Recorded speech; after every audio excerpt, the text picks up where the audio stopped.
say it's what you want, boy, but is it what you need?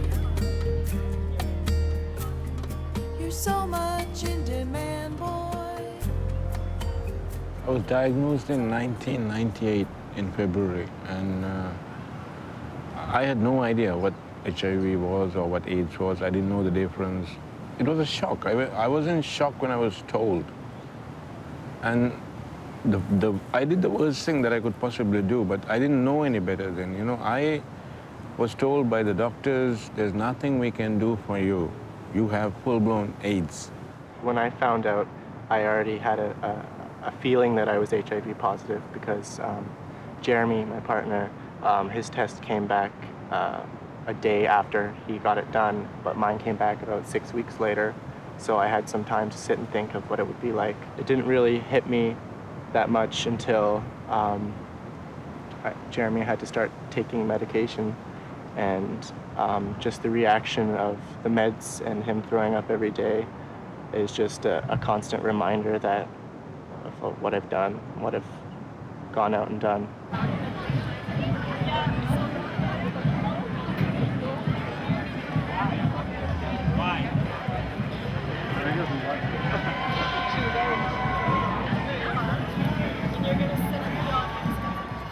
When I found out that I was HIV positive 2 years ago, I was very confused. I didn't have all the information.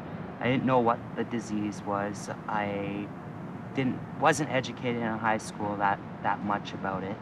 I didn't know if the tests were accurate, so I went to my doctor. I found out on Friday, did my research, went back on Monday to my doctor, and my doctor basically said, I don't know anything about this disease. And I could hear this doctor telling my dad, just take him home, make him as comfortable as you can, because he's not going to last more than 2 weeks. That's it. You know, I was ashamed first. Like, I was wondering, like, how can this happen to me?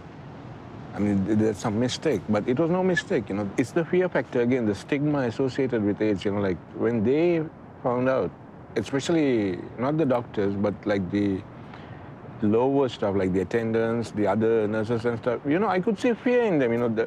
They came in like to do stuff, but they were scared. They were scared when they were walking in.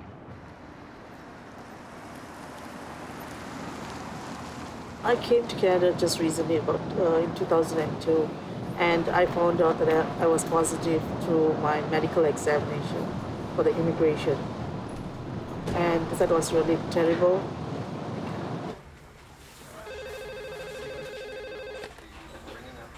Good morning, AIDS Committee of York Region.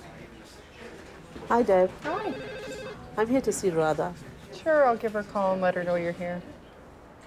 In my family, there's one person living with HIV for quite some time. And being a sole provider, being positive was, am I going to die? How long am I going to live? And too many questions were in my mind. And will I be there to take care of my kids? I did go through a very bad depression, and I ended up in hospital. I can only relate how I became HIV is only by my ex-husband, who was a womanizer. And I never had any other partners other than him. I was diagnosed with HIV when I was like 4 years old. So since I was like too young, like I didn't really know much about the illness. And I didn't really know much. Even as I grew older, I didn't learn anything about it. Like my mom used to go to workshop to like learn about the medicine, like what's like viral load, your C4 count and stuff like that. So that's how like I became to like actually understand what the illness really is. We are minutes away. Yep, just about ready to start the walk. And we're gonna get you warmed up. It was stigma. It was rejection, you know, everywhere. I had nobody to turn to. I didn't know what to do. You know, you're at a loss. And I just decided the best thing to do would be to just stay in the house and not go out, because I was so scared that I would give this to someone else. I went over to my dad's to stay over for a weekend, and he refused me to stay over there or have a shower because he was worried that he might catch it. There's a lot of other cases where people think that they catch it from sharing a cigarette or sharing a drink or kissing. People still think that it's a gay man's disease. I wasn't educated in high school, so I understand where everybody else is at because they don't know what it is. The man went out and had an affair with a woman that he did not know was HIV. And I think that really awakened Middle America to realize that this disease was affecting everyone in every social status, category, age group, married, not married. And I think that was the first storyline that The first thing was when Kishore was diagnosed, how ignorant my parents were, especially my mom. She kicked us out, moving from school to school, and children were not comfortable playing with him because of his HIV somehow or other they came to know about his HIV status, and like he was isolated all the time. And first year of high school, I remember coming back from school and say he was called an AIDS boy. Right now, the only thing that I need is like for like my school, like every other school, like kids and educators, teachers, like they need like people like speakers and like people who have like well educated about HIV. They should come in and talk and like like tell them, teach them like how like this is not, it's serious, but it's not like as contagious or as like how they think it is, like like they think it's like weird and stuff, like how you touch them you can get it. They need like people to come in and talk to them and like teach them about it, like so that they will get a better understanding and like like they won't discriminate or like be ignorant about it. What is it? Angel. It's supposed to be an angel. There's supposed to be other angels. But I'm slow at drawing.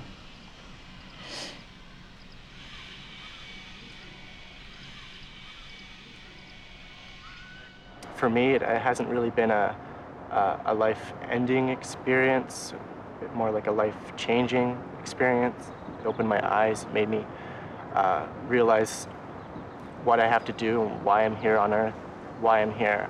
So I immediately jumped in to any volunteering organization that was out there, anyone who was willing just to take me in and talk with me. And I was surprised that there was a lot of them. It's very comforting to know that I can go and talk about my feelings to anyone, and they're always willing to listen. So I just felt like being a part of that and passing it on.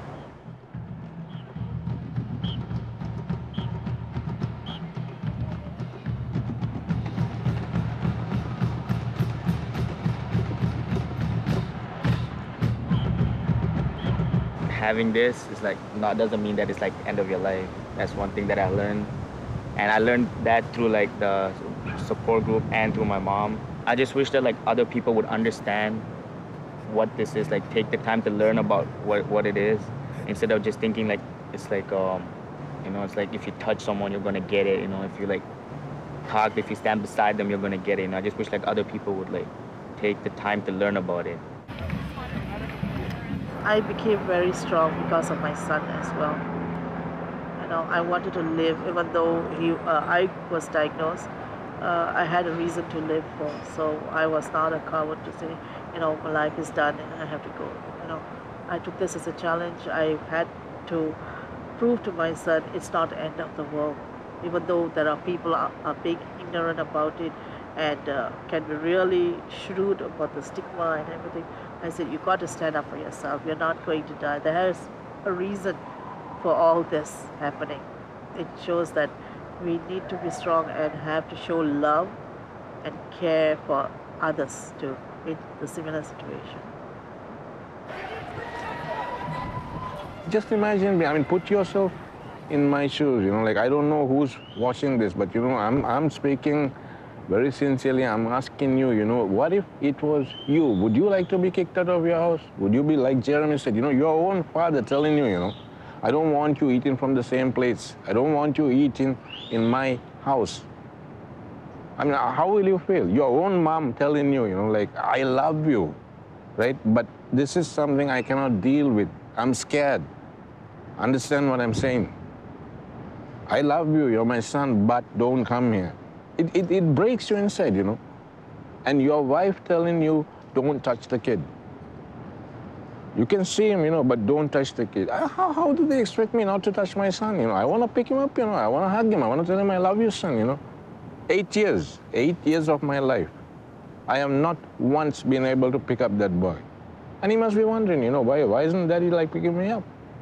It's not easy being positive, but like the one thing I can tell you is inform yourself first. Find out as much as you can, read as much as you can. When you are comfortable with HIV, then you will realize that it's not gonna kill you. The damn stigma will probably kill you a lot quicker than any virus. And the most important thing I have learned over many, many years of working with positive communities is that love is stronger than any damn virus. Sometimes all it needs is a hug. To get someone who has given up, who just doesn't want to live anymore, who all that person wants to do is like die, he just can't handle the pain and the rejection and the abuse and all that. And you walk in there, you just hug that person and you make him understand, look at me, I am living with the same damn thing, but I'm okay now because I have access to medications. I'm taking ARVs. You give them back hope, That is what, everything became meaningless to me. And we are now doing what we do because there was nobody for us. There was no one for us.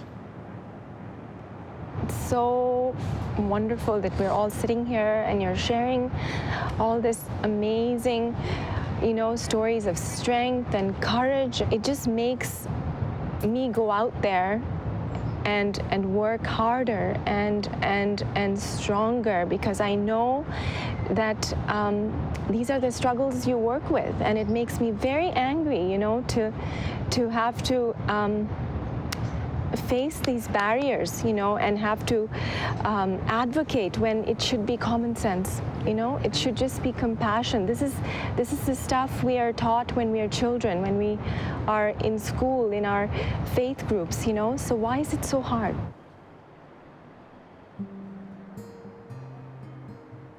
We are from all walks of life.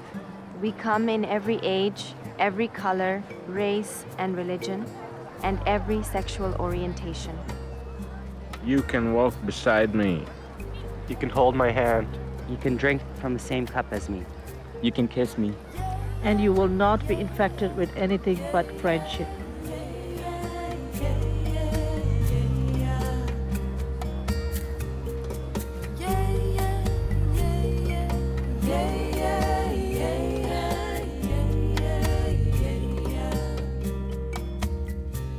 Take a look around the streets, boy,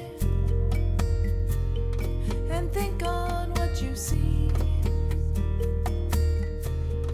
They say it's what you want, boy, but is it what you need?